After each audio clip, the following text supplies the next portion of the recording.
Hi, I'm Hub Arkush for Pro Football Weekly, and we've got the preview of our NFL Game of the Week. This week it's a Sunday, 1 o'clock Eastern start between the Philadelphia Eagles and the Atlanta Falcons.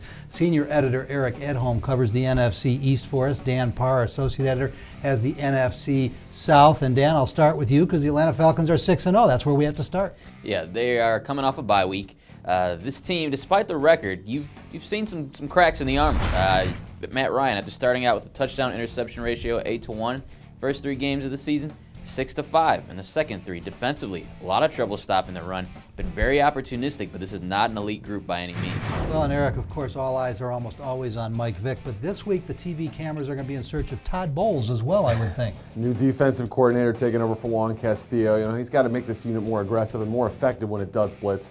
Not a great blitzing team. And also got to crank up the turnovers. If they're going to have to live with Vick and all the turnovers that he's given away, we assume he can't just stop cold turkey here. They've got to be able to force some on their own end. You know, one of the places where we've heard reports that Juan Castillo was having trouble was in recognizing coverages, making adjustments. That's something Todd Bowles can do. What the Eagles have not gotten done is those great pass rushers up front have not piled up big sack totals. Yeah, 3 games in a row, Hub, no sacks, and they spent the bye week trying to find new ways to get to the quarterback, whether it's switching up personnel, deciding to blitz on early downs, just different ways to get to the quarterback. And I think, as Dan pointed out, Matt Ryan has shown some cracks in the armor when he's been pressured. Look at that Oakland game. You know, that was a team that had not picked anybody off, and they got to him 3 times in that regard. Well, and Dan, coming into the season, one of the big concerns for the Falcons was that offensive line. They haven't been bad in this first 6-game run, but as you say, cracks in the armor, I guess, is the expression of the day. And if the Eagles get after him, Ryan could have some problems. There's no question about it. Matt Ryan has a little bit of mobility, but you don't want him running around in the pocket. That is a recipe for disaster if you're the Falcons. The offensive line, where it's struggled more so than in protecting in the passing game, is getting holes in the running game. I mean, Michael Turner, I know, is not what he used to be. He's getting up there in years, and he's slowing down, but the holes have not been abundant. I mean, it hasn't just been Michael Turner struggling. Jacquizz Rodgers, a player they expected to be kind of an X factor for that offense. A little bit of a scat back there in Sproles type.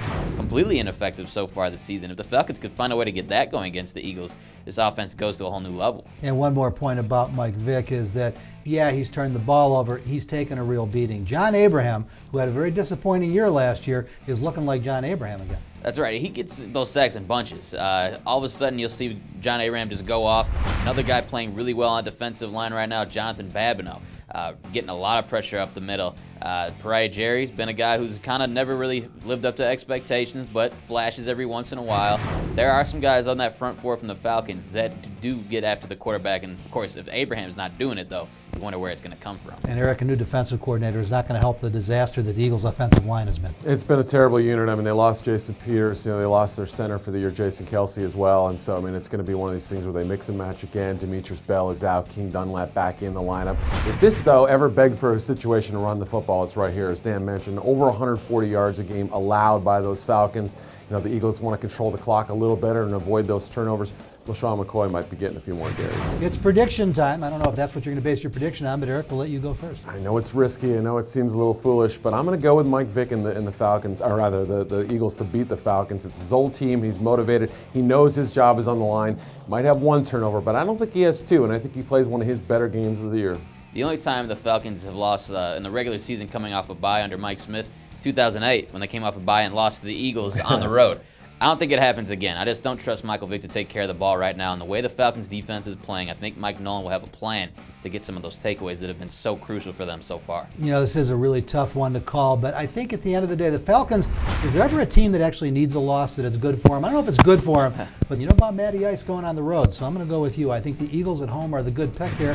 That's going to do it for our preview of the NFL Game of the Week, but for all the best in news, notes, and analysis 24 hours a day, 7 days a week, make sure you stay right where you are at ProFootballWeekly.com.